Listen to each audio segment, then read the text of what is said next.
Hello, ladies and gentlemen. Welcome back to Talos of Tech, live on Twitch. This is actually my first Twitch stream post Worldwide Developers Conference. So a bunch of stuff happened. Oh my goodness. This is like, they wait to text me just in time. Thanks to Big Sur, I have a nice little do not disturb button I can press. Sorry for the lag at the beginning of the stream. I don't know what was wrong with it. Something made the Big Sur feel weird or whatever. I didn't change any settings, but for whatever reason, the Mac Mini didn't like my certain bit rate, so I lowered it a little bit, and now it seems to be working fine. So I hope you can see and hear me okay. Let me know if something changes or something's new. Obviously, we have a lot of people that came from the event reaction who have not been on Twitch before and are just seeing me dance for the first time. Let's see. Leaks are going to start for DC 2021.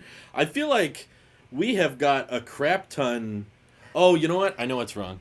The camera, I had to change inputs for whatever reason because the beta was not showing my last video capture. I know it's wrong. Hold on. Let me activate saturation. There we go. That looks that looks a tad more natural. We'll see. Sometimes I overdo it. Why do you look? Yeah, color balance had to be reset because I installed macOS Big Sur on the Mac Mini, and obviously now I'm live streaming from it. This is my streaming machine. Let me see how it changes. Usually the saturation thing fixes most. I'm new to these streams. Welcome, new people. Looks slightly better. Is it not enough or too much? It's probably going to be too much now. I'm going to leave it at that for now. See how it goes. Back to normal. There we go. Filtering out the ginger hair. That's actually what it looks like at first when you first turn on the black magic, and then they expect you to color correct it later.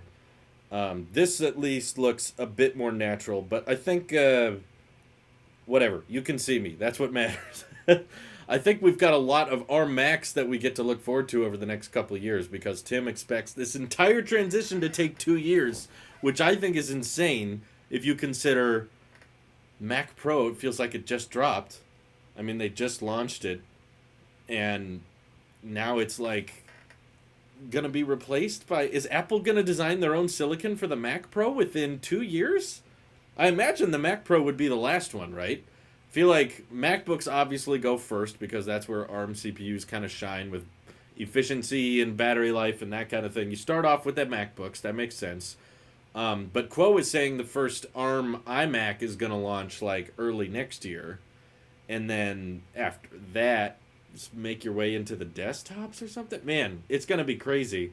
I did see Apple Insider just posted their video of the new dev beta. Oh, Cyberplays donated 74 bits. Do you think the Mac Mini deserves the mini part? Yeah, it's been called that for a long time. I mean, the original Mac was much larger than that. Um, they don't really have just a stationary device called Mac, but I think there's enough diversity in the Mac lineup as it is. So yeah, it's the smallest Mac there is. So yeah, why not call it the Mac Mini? 2 years is how long PowerPC took though, so it's not that surprising in my opinion. Yeah, it's just a very different market than it was back then. It's not Apple's not the same company they were back then, which is why I was not expecting Apple to copy their exact same transition from PowerPC to Intel as they did Intel to ARM. I thought they were going to do something a little bit differently just because of the different climate we're in, but nope, they're basically doing it exact same way. So on Discord yesterday, we were doing the calculations of when Apple would drop support for Intel Macs, and we came up with 3 to 4 years from today based on the PowerPC to Intel transition. Okay, so if they are following previous trends, dependent on how, which it seems so far they've wanted to make it very similar, very, very similar to the transition to Intel. So if that's the case, then 3 to 4 years more. I feel bad for people who bought the Mac Pro, though. I don't know. Apple's been kind of surprising with how far back they've been willing to bring support, with the exception of watchOS. Okay, watchOS didn't go terribly far. I'm just watching the stream on my phone to make sure it's working great. By the way, if anybody's watching on iOS 14, you should have picture-in-picture support now. Even on the phone. From day one, I noticed that any app that supported picture-in-picture on the iPad instantly had it for the iOS 14 developer beta. So you can picture-in-picture this Twitch stream if you want, if you're on iOS 14. Brendan and Mason, thank you for the Twitch Prime sub. Let's see. What's your bit rate right now? Before I started the stream, it was 3,000 kilobits per second. Now it's 2,000. It was lagging at 3,000 for some reason, which is odd because it never does. But I'm gonna blame Big Sur because that's the only change that I've had with this Mac Mini since the last time I did a stream on it. And the last stream I did on it ran fine, but now all of a sudden it doesn't like 3,000. So I'm guessing it's part of the fact that it's a developer beta and it's the first version. It's been buggy here and there. Let's see. Yeah, watching Quadruple UDC, I was surprised by how many lines they straight up copy and pasted from Steve's Power PC to Intel presentation. Yeah, I know. There was a lot of just like, this is a historic day. We're going to introduce new Apple Silicon. And if you've been seeing some of the early tests people have been doing now that developers have started receiving their Mac Mini dev kits, the performance looks really, really promising. And the interesting thing about the A12Z chip is it's basically a 2-year-old CPU. I know that it technically didn't launch until this year, but performance-wise, the only difference between A12X and A12Z was mainly just the GPU was a little better. CPU-wise, they've basically had this architecture for 2 years now. They introduced the A12X back in 2018, and that is crushing the ARM CPU of the Surface Pro X, and this is on a dev kit. Can you imagine what it's going to be like when the first actual ARM MacBook ships, which is going to be later this year? Tim's saying they want to do that before the end of this year. And I think it's going to be some type of A14X or some type of A14 branded chip because they didn't want to unveil it at the developers conference because they wanted to wait until the iPhone 12s were unveiled with the A14 chip before they start talking about the A14X chip. macOS Big Sur does not look completely different. They made it cleaner than Catalina. I would beg to differ. I'm using Catalina on my iMac Pro every day, and now I'm using Big Sur on the Mac Mini. They look very different. Everything looks very, very different. It's pretty substantial. Like, I opened Safari, I'm like, ooh, that's different. The little red, yellow, and green icons look different. The control center looks different. The dock looks different. The apps look different. Messages looks different. Like, so many changes. I would say it's pretty substantially different. A reminder that they gave themselves 2 years for the PowerPC to Intel transition as well, but it only took a bit over 1 year. Ugh. That's crazy. Yeah, we have to really look back at this transition. I don't know. Were they really selling Macs at the same level that the Mac Pro is, though, back then? I don't know. Will iPad Pro get a 14 chip this year? I don't think so. Most recent reports are saying the next generation iPad Pro won't be until 2021. And that sounds believable to me because Apple's been somewhat consistent with how often they refresh the iPad Pros. And that makes me think that we won't get a new iPad Pro until maybe summer of next year. It could be a year from today. But for a while, there were people saying we would get an A14X iPad with 5G this year. But then they changed their mind and said, actually, that's coming next year. And my prediction is they're going to change their mind again because Apple usually has over a year between each iPad Pro refresh. At the very earliest, like March. The Power Mac G5 was the first 64-bit PC and the most powerful computer on the market at the time. But was it the equivalent of $50,000 at that time? 100 bits from JK Reps. Thank you very much. Appreciate that. It's drastically different. I have dual partitions on my Mac, and going between the Beta and Catalina is a huge difference. Right now I prefer Catalina, but it's probably because Mac has looked that way since Yosemite. Yeah, there was a very, very similar response when Yosemite came out. I remember people all saying, it looks stupid, it doesn't look good anymore, and now we're all used to it. So basically what Craig said in the Marquez video about adopting the changes and we're used to things looking a certain way, it's all true. It's all pretty much how I would phrase it. It's pretty consistently 18 months for the iPad Pro. Right. There's a little bit of fluctuation, but for the most part, it's usually like every year and a half. It's very rarely annually, which is why at the very soonest the next generation iPad Pro would I would say March of next year, but more likely summer because they like to have over a year between each iPad Pro update. Let's see. I feel like Big Sur is designed for touch support between the Control Center, iOS app support, and iPadOS style apps. I think maybe touchscreen makes can be more feasible now. Maybe. I've heard a few people say that as well. I still don't think they're going to do it. I still think they're going to keep them separate, and this is mainly a design language choice, less so a adoption of touchscreens. But Cyberplace donated 100 bits, says, would you ever get a 3D printer? They are cool. I just don't have a good use for them. I've never been in a situation where I'm like, man, I wish I had some type of small piece of plastic in a particular shape right now. So they're cool, but I don't have any use for them. What's going to happen with the Mac Pro and apps? Because in a few years, apps will be made on Apple Silicon only. So it's important to remember what Tim said. They're not going to cancel off all support for Intel. And keep in mind, this is Apple we're talking about here. They are still providing software updates to the trash can Mac Pro. You can get a Big Sur on that Mac Pro. Okay? And that thing's coming up on 7 years old now. So I don't think Apple's the type of company to launch a $50,000 Mac and then 4 years later discontinue it and say, oh, we don't want to provide support for that anymore. I don't think Apple's going to do that. I know some people are saying, based on history and based on previous theories, that there's only going to be 3 to 4 more years of Intel Mac support. I think that given the insane price points they've been charging Intel Macs at and the insane scaling of production, that every Mac in existence other than this dev kit is still an Intel Mac. The idea that all of them are going to be outdated in 3 to 4 years, I don't see Apple doing that. I personally still think it's safe to assume that any Mac you buy today that's new, obviously iMac Pro is not the same as buying the updated 10th gen MacBook Air. I still think it's safe to say you're going to get 6 to 7 years of software support. I don't think they're going to just discontinue everything just because everything's moving towards silicon, but they will stop very quickly, within the matter of a year or two, stop selling Intel-based Macs, and that will definitely kill off Hackintoshes. It's not going to happen overnight. We're not saying that like the day the Apple Silicon MacBook drops, all of a sudden Hackintoshes can't exist. They will exist for a little while, but as Apple slowly converts every Mac in the lineup over to Apple Silicon, we'll be at a point where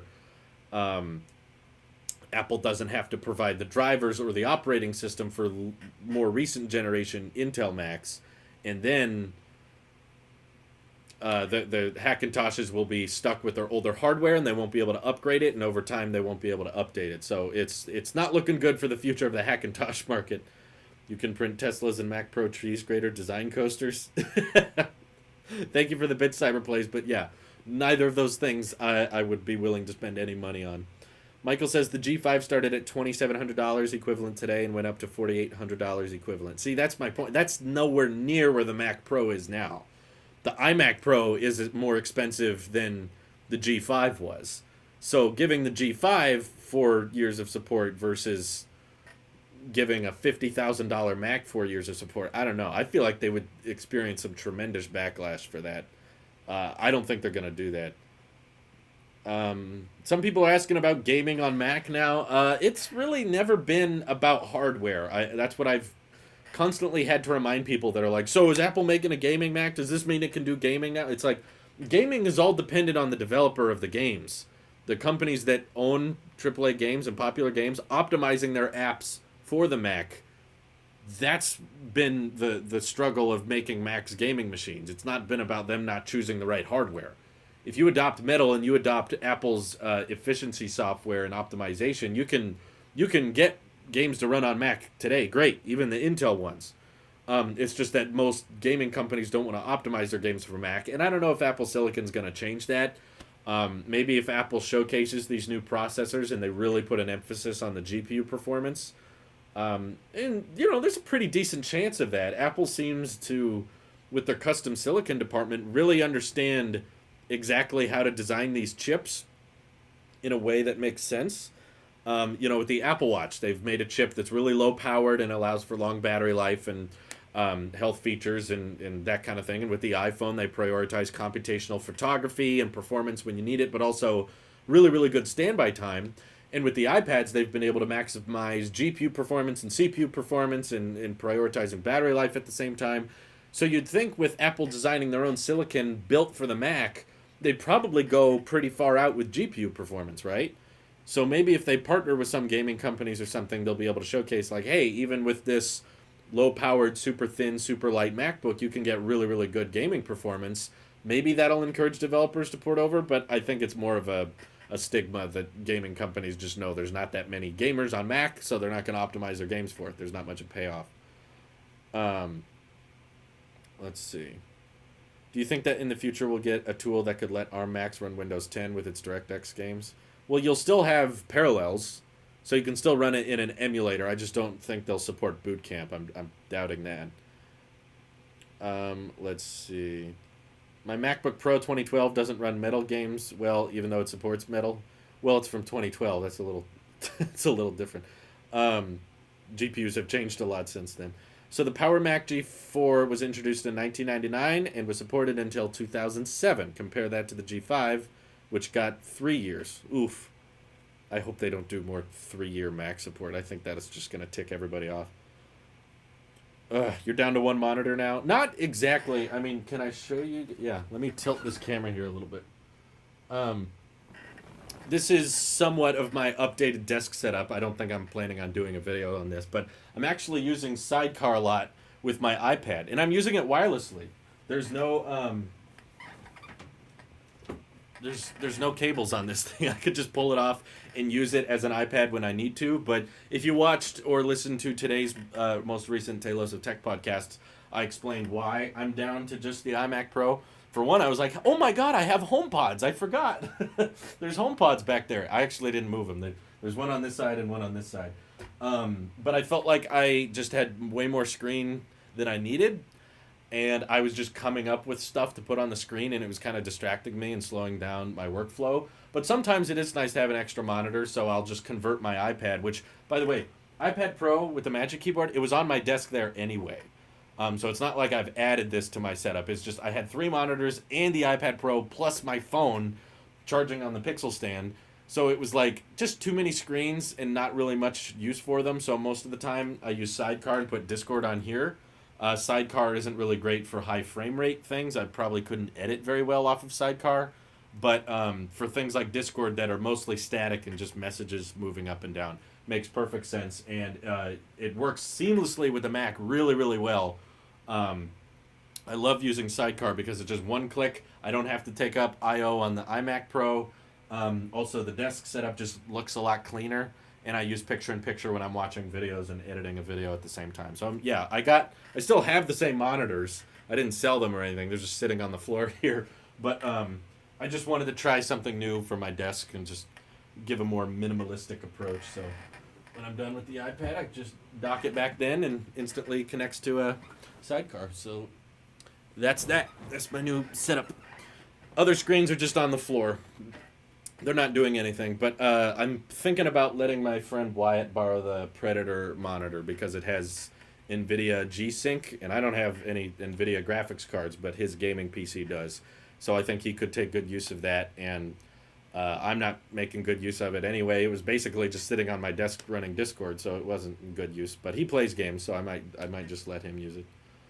What cameras do I use? This is a Blackmagic Pocket Cinema Camera 4K. The camera I record all my tech videos and EV videos on is the Blackmagic Ursa Mini. I think it's just called the Ursa Mini. There's a Ursa Mini Pro, but there's too many words. Do you think Apple will be bold enough to also redesign the chassis of the first Apple Silicon-based MacBook Pro, or just release the same external design only with new internals? Yeah, I can't really tell, because, what I predicted was wrong, which is not new. If you've been watching me for a while, you know that I get a lot of things wrong. Sometimes I get things right, but most of the time, I think I know what Apple's going to do, and then they do something else. But I was anticipating Apple to unveil an ARM MacBook at this event, because I thought it would be too weird for today's modern Apple to just announce that they're switching to their own custom silicon and not really show anything for it, other than a dev kit.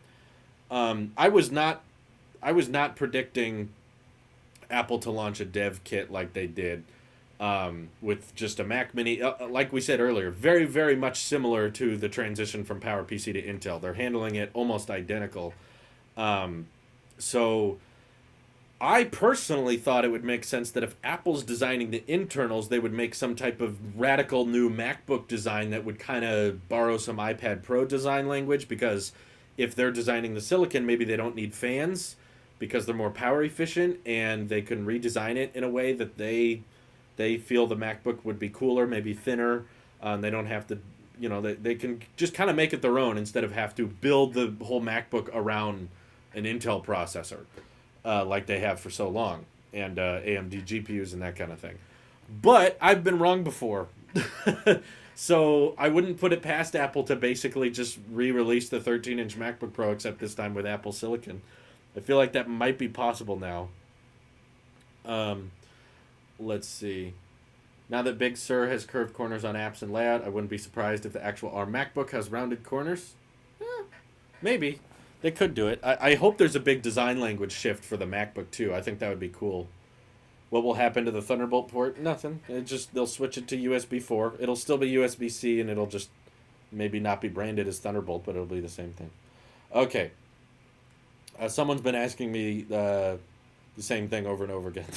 Here we go. I'm somewhat conflicted on what I should get as my next Mac. Me too, dude. If I get a ARM MacBook Pro 13-inch, I wouldn't get Windows support, and things may be glitchy and incompatible. If I get an Intel MacBook Pro 13-inch, it won't be supported as long, and I won't get the new ARM-only apps, but it will be more compatible. Yeah, I guess if you're buying a Mac hoping to get Windows support, then you probably... Yeah, Thunderbolt can work on ARM, so it's not a problem with Thunderbolt. Don't worry about it. But yeah, I don't know. I think if you desperately and crucially need Windows and you want it to run via Boot Camp, because Apple Showcase you can still use Parallels, so you'll still be able to run virtually Windows 10 on the ARM Mac. You just won't be able to probably take much advantage of the hardware. That depends what you need Windows for. But if you really need to boot camp Windows on your Mac, then yeah, I guess you can stick with Intel. And I personally still think you're going to get many, many years of support. I don't think they're going to cut you off after just a couple of years. Thank you for the bits, Cyberblaze. What version of the Mac Mini do you have? Oh, let me read the tech specs again. I always forget. Okay, in the About This Mac section, we have 3.2 gigahertz 6-core Intel i7, 8 gigs of RAM, Intel Graphics 630, 1500 megabytes. It's nothing real fancy. Only reason I bought the Mac Mini was just for this. It's just for live streaming. That's pretty much all I use it for. It only has 128 gigs of storage, which was never a problem until I installed the Big Sur beta. Once I started trying to install it, it was like there's not enough room, and I was like, ah, crap. So I had to delete like half the operating system to get the dev beta to install. I doubt the Mac Mini can run Doom. I can't wait for USB 4. Almost no one makes decent USB-C cables unless you pay the premium for Thunderbolt. USB-C are almost always 2.0 speeds. I want some decent speed USB 4 cables. I don't know if they'll be much cheaper, but yeah, that would be very nice. I agree. Apparently, Apple's testing for 120 Hz has passed all 5 tests on 12 Pro Max and 4 out of 5 tests on 12 Pro. The info is from Everything Apple Pro, so it may not be that valid. Yeah, as soon as you said it's from Everything Apple Pro, I just lost all faith. I do know that because there's no LTPO display panel switcher in the new iPhones, that it won't... I don't know if they could brand it as a ProMotion display. Because they didn't do that with the iPad Pros until they found a way to make the variable refresh rate, switch back and forth. What it sounds like from what I'm hearing is that if there is 120 Hz on the iPhones, it's basically going to be locked at 120 and maybe occasionally switch to 60, but that's about it. Whereas the LTPO display panels like the iPad Pro or the Apple Watch Series 5, that can go down to like 1 Hertz if you want to. If nothing's going on the display, and that saves a lot of battery life. So yeah, I don't know what they're gonna do, but I'm worried, but seeing little glimmers of hope here and there. Like there was someone was running a version of iOS 14, and not everyone has this, so don't go checking your settings because I haven't seen that many people who have it. But one guy had it that said limit frame rate to 60 FPS, which before that option, that toggle was only available on the iPad Pros with ProMotion. And now some guy was seeing it on a version of his iPhone. So that made some people think that, it's going to be on the next one, which, the option to lock it to 60 FPS obviously would be good, because anytime I talk about 120 Hz, everyone says, but that's bad for battery life, and you need to prioritize battery life. It's like, you can turn it off. You don't have to use 120 Hz. It's not a forced feature. We're just saying for $1,000 for an iPhone coming out at the end of 2020, when the Pixel 4 has 90 hertz and OnePlus has 120 hertz and the S20 has 120 hertz, all of which are $1,000 or some of them are less. We're just hoping that Apple, who's been shipping 120 hertz displays for 3 years, could also bring that to the iPhone. That would be kind of nice. And if you want to prioritize battery life, limit it to 60 FPS. It's a toggle. Enjoy it. Telosive Aviation. I wish I could make more channels. I just don't have time. I gotta pick and choose my battles. Audio in your face says, why not stream in 4K? Several reasons. 1, Wi-Fi. 2, no one can load the stream in 4K. 3, when you live stream content, bitrate gets compressed heavily. Even 1080p bitrate gets compressed heavily. So the differences between 1080p and 4K on a live stream are very, very hard to see. Not that noticeable. 4, Twitch doesn't support 4K live streams. YouTube does. I've done 4K streams on YouTube, and I can tell you from experience, they barely look different. The difference between a 1080p live stream and a 4K live stream does not look the same as the difference between a 1080p video and a 4K video because of the compression that has to go on for a lifetime interaction to take place. Audio in your face. Thank you for the Twitch Prime sub. Let's see. Windows is the most used OS in the world. Many IT companies and departments get the work done on Windows. What do you think Apple should do in order to draw IT departments to buy ARM Macs on bulk? I think Windows is the most used OS in the world because it's just the most obtainable one, you know, that you can literally put it on anything. And that's just kind of the go-to for everyone. But I don't think that's the primary bulk of companies buying Macs are companies that are just instantly bootloading Windows onto them. Most companies that are using Windows 10 are not buying up rounds and rounds of in bulk orders of Macs and putting Windows on them. There may be some companies that do that, but I don't think that's the majority. I think the majority of Mac sales are more, you know, direct to consumers, direct to, you know, professionals that are using them for Photoshop or video editing. Or I've seen a whole lot of college campuses that buy Macs in bulk, and you bet they run macOS. So I think this closes out a small portion of the Mac market, but I don't think that's the majority. I don't think Apple's going to lose very many people just on the fact that it can't boot camp Windows 10. They might work with Windows on something. They've shown some compatible partnerships with Microsoft in the past. I mean, Apple even brought this up. Didn't they bring it up at the developers conference? They're like, Microsoft is already working on optimizing the Office suite of apps for ARM. So if Microsoft already unveiled the Surface Pro X and that's running on ARM, I'm sure Apple and Apple and Microsoft could work together on something and make Windows work. And Boot Camp. Maybe it won't be branded as Boot Camp, but the companies have been compatible. They've been working together for a while. They're not at each other's throats as much as we make them out to be. So I don't think in the end it'll be that big a deal. They might work something. Most IT uses Linux now. Our Macs support Linux. Our Macs are stupid. I don't know. You got to tell me why they're stupid. Change my mind. Our Macs aren't stupid. Ha ha. I know a school around me that buy MacBooks in bulk and hand them to students for free unless damaged. They have to buy it.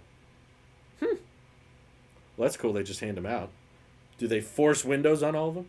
I like the design changes in macOS Big Sur. I just think if it somehow doesn't look good in the current MacBook external design as if they don't fit. Yeah, I can kind of get that. A redesigned MacBook, Cassie, would be cool to kind of go along with macOS Big Sur. I think that would be nice. No, Apple and Microsoft ain't beefing. Let's see. The reason ARM Macs can't run Windows is because Microsoft only licenses Windows on ARM to OEMs and not to consumers, so Microsoft would have to change their policy. Gotcha. I just wish they would split iTunes into separate apps on Windows already. Yeah, I guess that's not a huge priority for them, but yeah, that would be nice. Audio in your face. Thank you for the 500 bits. Appreciate it. I opened my brother's MacBook box once, and I saw a contract that was signed saying that the school has a contract with Apple. Ooh, interesting. I'll go back to school if they just hand me a free MacBook. Yeah, I really don't know. I'm going to make a video. This is kind of a spoiler live stream because tomorrow's video was going to be about Intel Macs versus ARM Macs. And I'm really at a crossroads. If you guys have been watching me for a while, you know that I was thinking about buying a Mac this year. And basically, my initial plan because I bought the 16-inch MacBook Pro last year. I thought it was really fun. I loved using it. I thought it was cool. And I was like, I'm not exactly in a great place to buy one, but whenever they do a CPU refresh, a big upgrade to the 16-inch MacBook Pro, a spec bump, that's when I'll get one. And I was anticipating that to be this year. I thought it could be at the developers conference. I thought it could be in the fall. But I think the variable I wasn't accounting for, well, before I get into that, then you guys know I heard about the iMac redesign rumors. People saying, hey, Apple's working on a redesigned iMac with iPad Pro design language and thin bezels. And now there's multiple leakers saying that a new iMac looks great. They just didn't want to unveil it at the developers conference and they're going to save it for later. I still believe those rumors. Ming-Chi Kuo even backed them up, and he's really reputable with this kind of product. So I trust him. And once I heard about that, I was like, man, maybe I would rather wait for that, because I'm a big fan of all-in-ones, and I love the iPad Pro. If we could get an iMac that looked like that, I would rather just buy a new iMac instead of a 16-inch MacBook Pro. So then we heard about that. And now that the developers conference has actually happened, I guess the big dilemma I ran into was I was not anticipating Apple to be this aggressive with their ARM transition.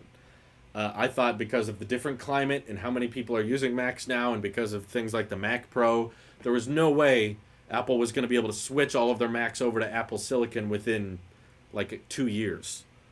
And now I've reached a point where it feels stupid for me to spend gobs of money, because my budget for my next Mac was somewhere between $3,000 and $5,000. That was the ballpark. I'd be fine if the specs were good. I wouldn't mind replacing my iMac Pro with a $3,000 iMac as long as the specs were decent. But now that I'm hearing about this ARM transition, I'm like, I feel like I should just wait. I feel like anybody should, if you can, don't buy an Intel Mac right now.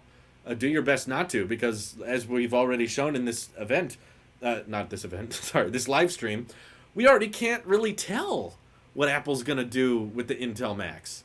If they do what they did with previous years, they could end support for them a lot earlier than the ARM Macs, and it sounds like, with the insane performance gains we're getting, the Apple Silicon could crush it. Apple Silicon they could be working on could be insanely good performance for the dollar, that you're going to feel like you get ripped off if you buy a Mac right now with Intel.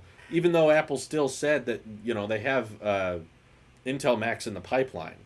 And, in fact, Kuo said the first redesigned iMac is going to be rocking an Intel CPU, which, that tears me apart, because I'm excited for Apple Silicon. I can't wait to see Apple design the hardware internally and externally. I can't wait to see the performance gains for that. I don't care about Windows and Boot Camp and software support. I'm all for it. I use first-party apps. I don't mind. I'm all for the Apple Silicon stuff, but, I bought this iMac Pro in 2017, and I'm still using it to this day. So I'm not the type of guy. There are some YouTube channels that will buy the latest, greatest Mac every single year and replace it. Just new one. I'm not that kind of guy. If I'm going to spend several $1,000s on a Mac, I'm going to be keeping it, and that's going to be my only Mac for several years. And I'm a bit more in the long haul with this. So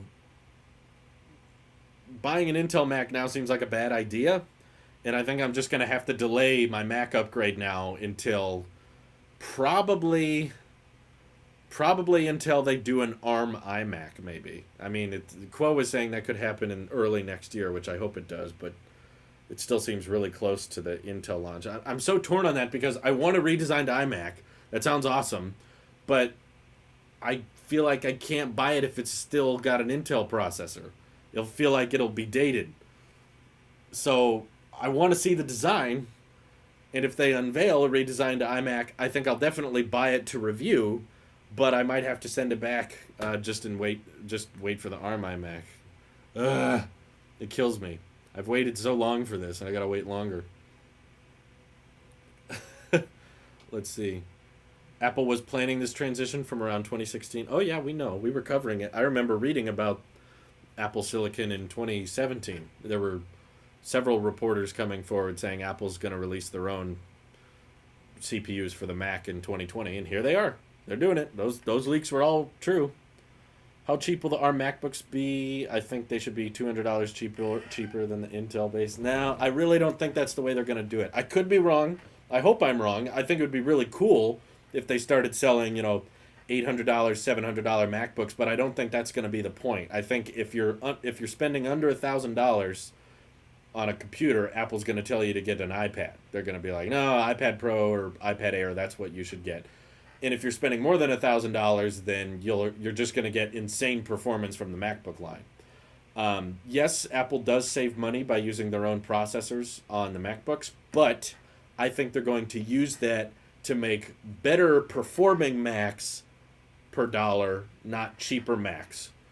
So what I mean is the starting price for the ARM Macs are going to be the same, but you'll be able to get a ton more performance out of those Macs. So right now, a lot of people, no, I would be very surprised if they were more expensive. I can't really imagine a situation where the ARM Macs end up costing more than the Intel Macs. But my point is you won't have to spec them out as much as you do now. Right now, there's so many options with GPUs and CPUs for MacBook Pros. There's so many different options to choose from. And I think Apple's going to simplify it. And basically, the maxed out MacBooks won't cost as much. And similar to how the current MacBook Air have very basic, very crappy CPUs that they throw in there. They're not high performing Macs. With the ARM Macs, you'll get high performing Macs at the starting price. Really, really competitive performance. And yeah, you'll be able to spend more, but I don't think their goal with ARM Macs is to make them all cheaper than they currently are, other than the higher spec ones. Let's see. I bought a 16-inch MacBook Pro 2 weeks before Dub. Should I sell it now before it is too late? I don't think so. If it suits your needs and you enjoy using it, you're still going to get many, many years of software support out of that. Selling it, you're almost guaranteed to lose money on it. So I don't know if selling it's a good idea because you're not going to get another ARM MacBook until end of this year, and that's not a 16-inch. That'll be a 13-inch. You might not like the new ARM Mac.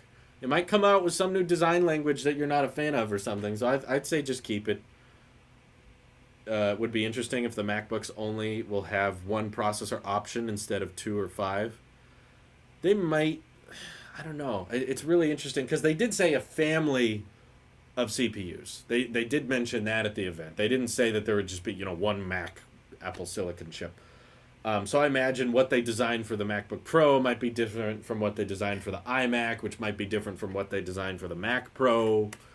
There's all kinds of stuff they could do with it, but we'll see. You're going to buy the new MacBook Pro? They'll announce the moment it'll be released. Yeah, I'll buy it to review. I don't think I'll keep it, but yeah. The first ARM MacBook for consumers, I'll buy it day one. Is there going to be any new technology in the ARM Macs other than the CPU, maybe mini LED? There have been rumors that they want to bring mini LED to the MacBooks, but I don't think that's this year. I'm pretty sure they were going to reserve that for next year. But yeah, mini LED is rumored to come into the Macs next year. An iMac purchase decision right now is really difficult. I was going to buy a MacBook Pro 13-inch in May and just randomly decided to wait for the developers conference just in case, and now I'm just here prolonging my 2012 laptop lifetime until the end of the year. USB ports are failing, Wi-Fi connector be failing, but I'm being patient. Hang on there, Ricardium. You can make it. Do you think they could introduce OLED displays into Macs? No. The reason they're investigating into mini LED is because it would be better than OLED for the Mac, because OLED has burn-in. Mini LED does not. So that's the whole point. Apple needs to add iPhone front cameras to Macs. I agree. That's with the iMac redesign, there's no excuse. They have to. There's no argument. Let's see. I think they might do mini LED this year in hopes to push lots of sales to get more users on ARM faster. That would be cool.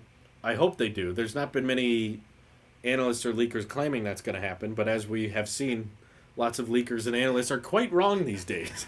We get a lot of things wrong. So maybe. That would be nice if it did. I'd be excited to see a mini LED display on a MacBook. I just hope it's not crazy expensive. That's what's going to happen, is Apple's going to save a bunch of money by not using Intel anymore and switching to their own Apple Silicon. And all that money they save will go towards the displays becoming much more expensive, but they'll look really nice. Yes, at least 1080p FaceTime.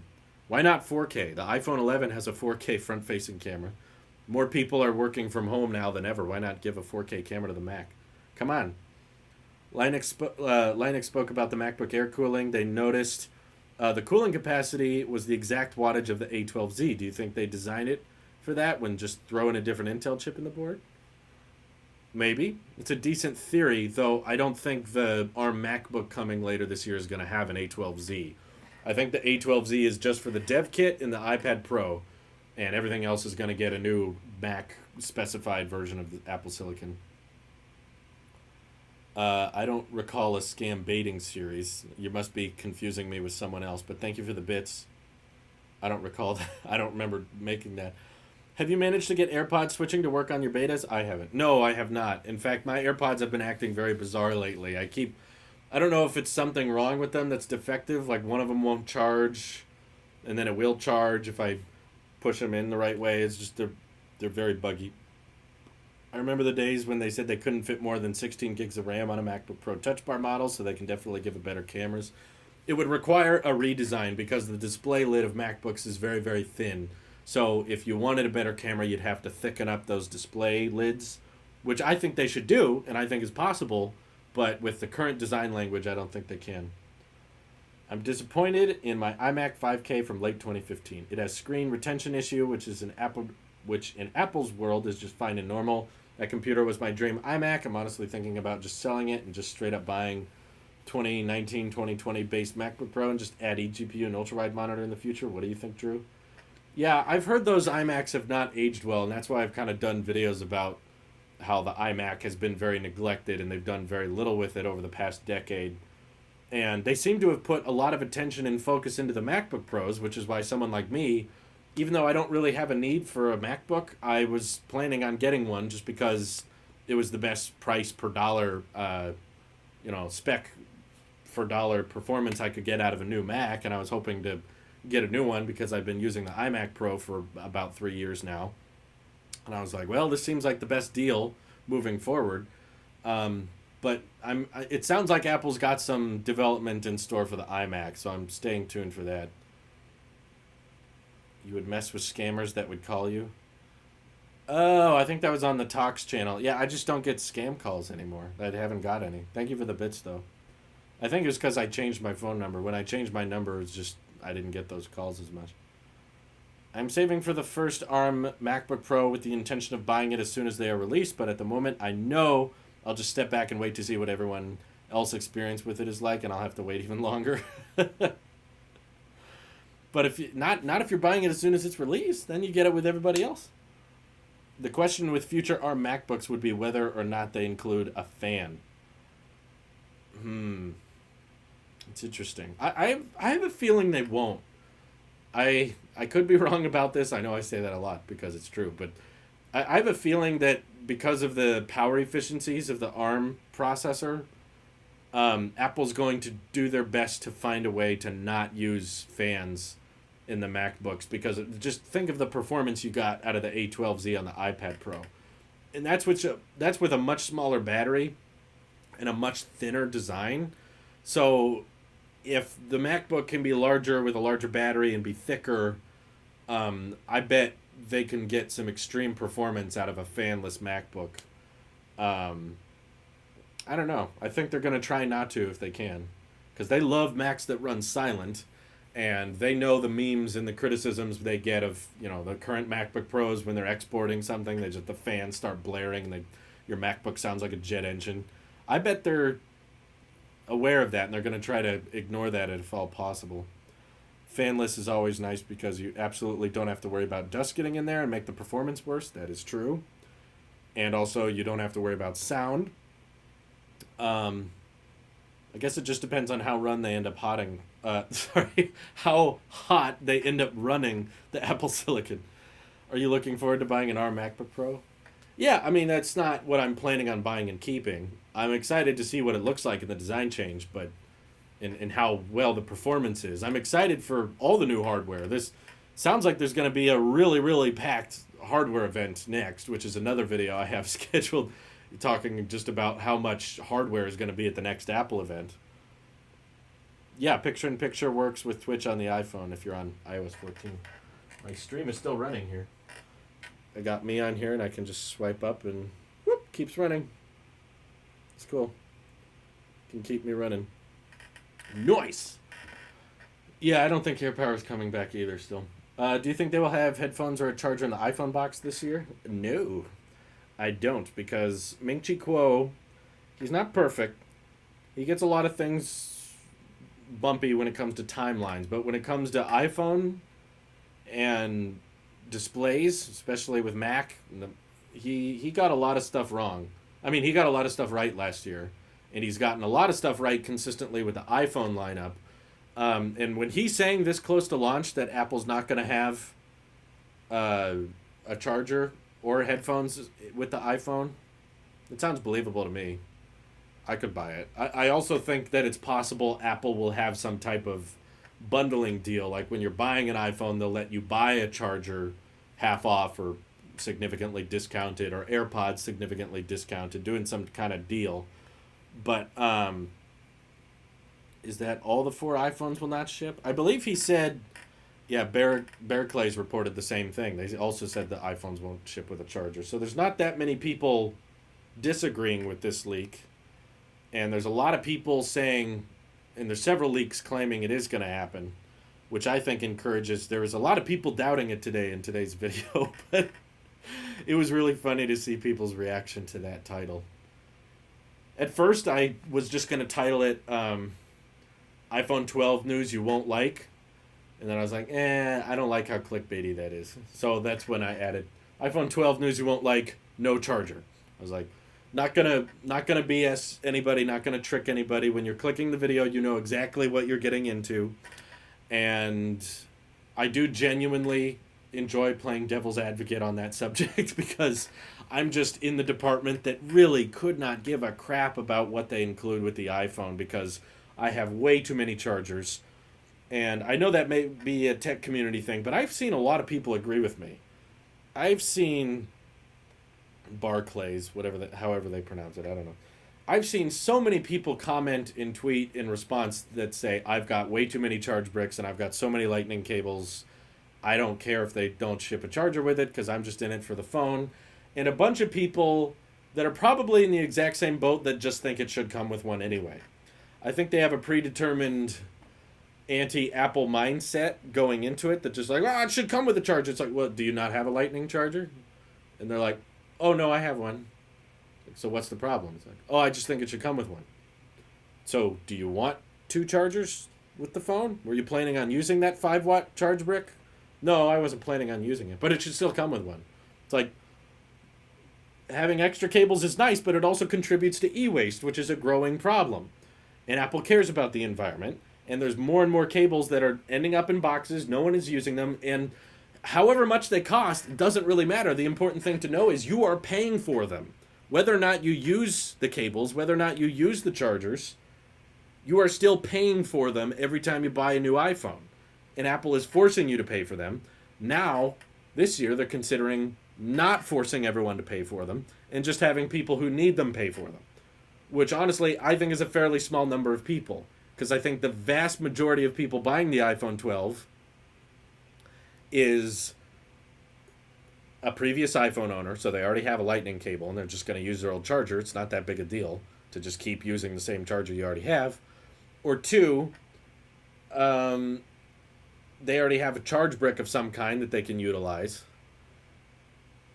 Or 3, like those are the only circumstances. The number of people I can imagine that don't have any charge brick, don't have any lightning cable, and are for the first time in their lives in 2020, they've never bought a smartphone.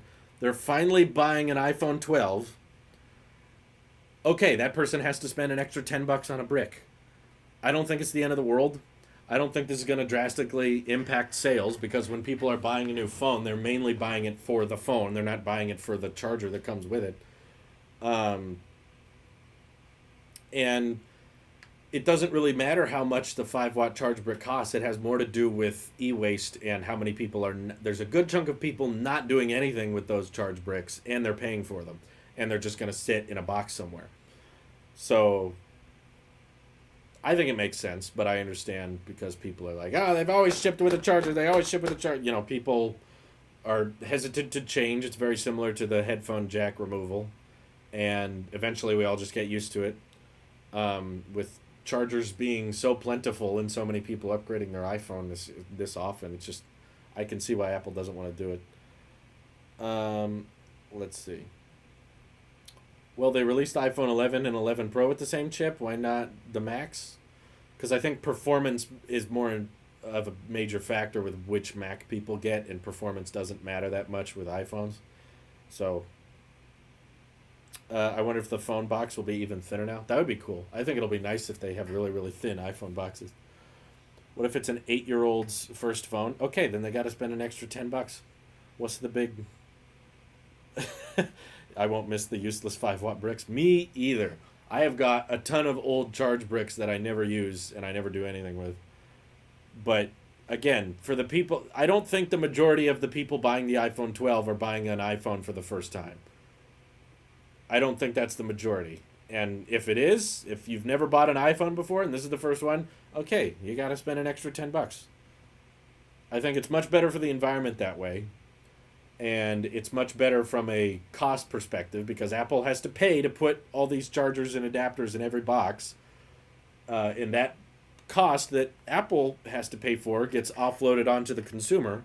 So if you can provide more competitive iPhone pricing, which in my opinion the iPhone 12 sounds very competitively priced this year, 5G modems, A14 chip, Face ID, OLED squared off design, all of that packed in a $650 iPhone, that's insane. So if the only way to make that happen is to not include the charge brick or earpods, totally worth it. Totally worth it.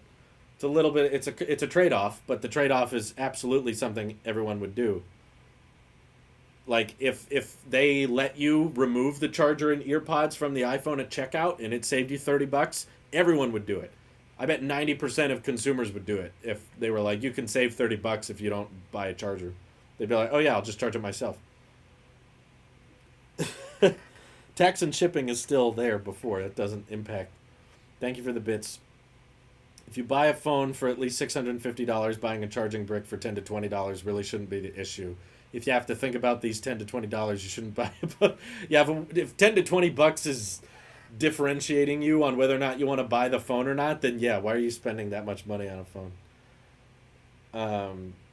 The earpods came with the 11 Pros. Yep.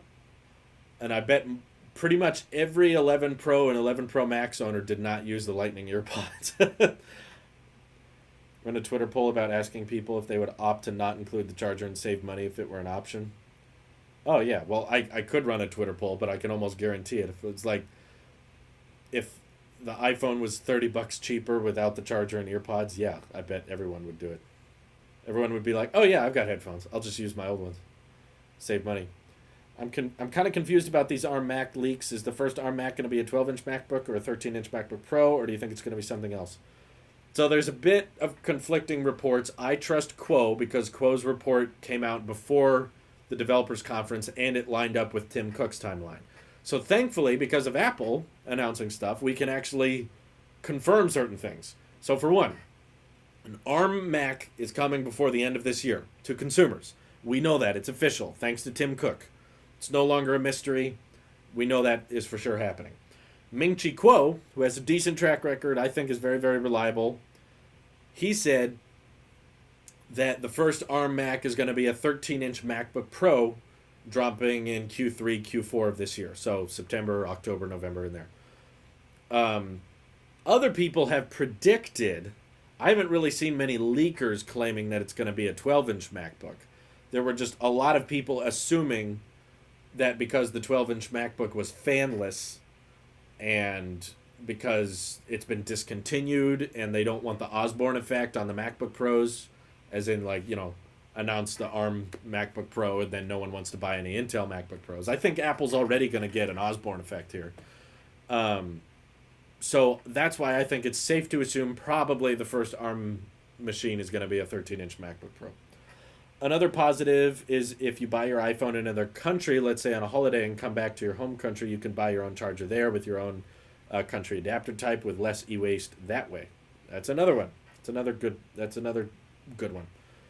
There's lots of benefits here, but I understand the reason I'll go as far as to say Apple had courage to remove the charger with the iPhone is because they knew how much backlash they would get. They know for a fact how much criticism they're going to get for not including a charger. My video being an example. There's so many comments of people saying, "Oh, this is terrible. This is so stupid. Apple's so money hungry. They just care about money. All they care about is money." It's like, you can care about money and the environment at the same time. People always act like it has to be one or the other. Like, either Apple is just this great utopia that just wanted to gift the world with technology and just make the environment better and just make the world a better place, or all they care about is money and milking their consumers all the way to the grave and just getting as much money and as much as possible. It's a little of both. You can have both. You can want to make the world a better place. You can want to prioritize the environment and also make money so that you can continue paying your employees. People are working for you. You've got hundreds of thousands of people. I don't know about hundreds. Thousands of people, to say the least, working at Apple, enjoying their job, making products, working on software, making hardware. You want to continue to pay them, and having profit allows you to do that. You want to expand into more fields. You want to have more vertical integration, which requires more money. So a company wanting to profit is important. That's why you'll see Samsung. It costs how much does it cost to build the Galaxy S20? It's not $1,000. It's not even $500, but they have to ensure certain profit margins. Apple has to ensure those. If removing the charger helps them reach those profit margins and results in the iPhone being cheaper for more people with high quality specs, then yeah, it's a win. It's a win.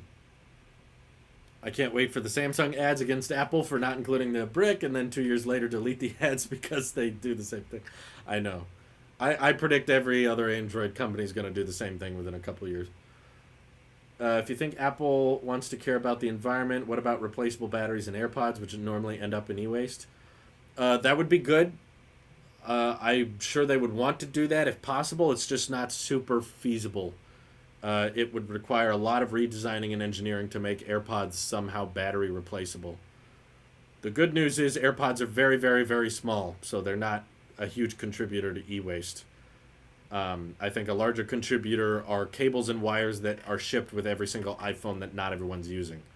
That's why when we're looking at major contributors to e-waste, we should look at chargers and headphones that are included with every single phone that don't always get utilized.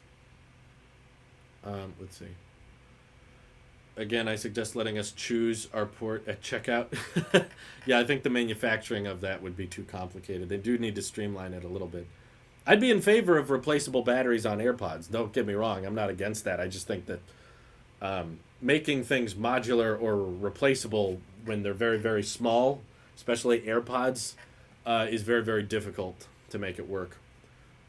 So if they can make it happen, I'm all for it, but it's not easy to do. I already saw they rolled out an update to AirPods that charges them up to 80% to preserve battery health a little bit better. So they're trying to do stuff via software. What do you think the pricing will look like on the 13-inch ARM MacBook Pro? You know what would be cool? Because they introduced the 10th generation Intel 13-inch MacBook Pro, and that only applies to the $1,800 one and higher. Maybe the ARM MacBook Pro should be replacing the lower-end MacBooks, the ones that didn't get the 10th generation Intel processors.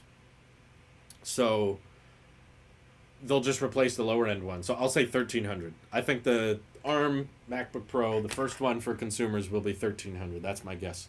But the performance, it'll be rocking an A14X chip or whatever, A14 something, or Apple will come up with their own branding for a new Mac line of Apple Silicon, and it'll be killer. Super fast GPU, super powerful CPU. I think that would be cool. Before replaceable batteries in AirPods, we need replaceable batteries in the watches. Again, very difficult to make that possible. So I think Apple would rather just you bring it into the recycling program. I don't know if I don't think AirPods qualify for the Apple recycling program, but you can bring back Apple Watches to Apple and they will recycle the parts. You think Apple will kill all of the Intel 13 inches when they launch? Oof. And they just launched them too. They launched them like a month ago. and they're just going to kill them all by the end of the year. That's funny. They should do what you said and let people choose a charger if they want, like an Apple Watch box with the strap separate. They should make the option to save money really obvious so people are inclined to do so. I think that's the best way you could get everyone happy.